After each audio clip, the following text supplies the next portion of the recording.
अस्सलामु अलैकुम वरहमतुल्लाहि वबरकातुहू। रिएक्शन टीवी उर्दू की जानिब से मैं कुछ message Heera group of company के मेंबरान को बताना चाहता हूँ कि आज 1 तारीख को जो सुप्रीम कोर्ट में डॉक्टर नाहरा शेख आपा की जो सुनवाई थी वो आज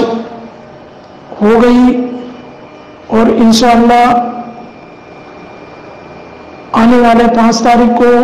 इंशाअल्लाह वापस फिर सुनवाई है और इंशाअल्लाह हक की जीत होगी और ज़रूर होगी इंशाअल्लाह। मेरे प्यारे भाइयों और बहनों, आप लोग सब मिलकर दुआ करें कि आने वाले 5 तारीख में हीरा ग्रुप ऑफ कंपनी का जो केस है वो हम लोग के फेवर में हो और डॉक्टर नाहरा शेख आपा को जल्द से जल्द बाहर करे और हमारी भी मुश्किलें आसान हो जाए, सब भाइयों बहनों की मुश्किलें आसान हो जाए। मेरे प्यारे भाइयों और बहनों, इंशाअल्लाह सुम्मा इंशाअल्लाह हक की जीत होगी और बातिल जरूर हारेगा और इंशाअल्लाह जरूर हारेगा, क्योंकि मेरे प्यारे भाइयों और बहनों, ये MIM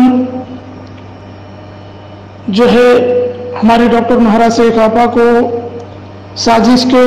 तहत लोगों से कंप्लेन करवाकर और उनको जेलों के अंदर डाला है।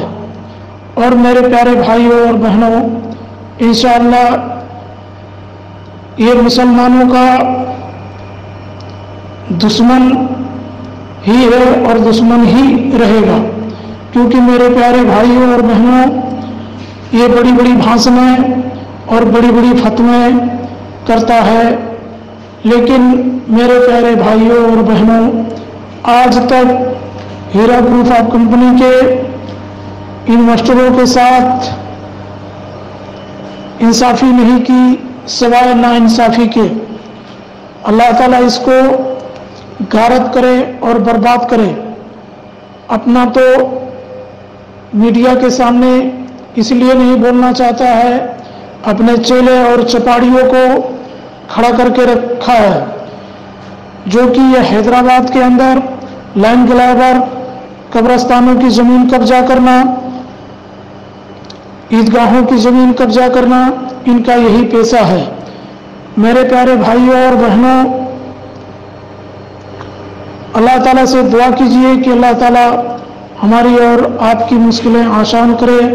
आने वाले 5 तारीख को दिन मंडे पड़ता है, इंशाअल्लाह सब लोग मिलकर दुआ करें कि मंडे के दिन हमारा फैसला हो और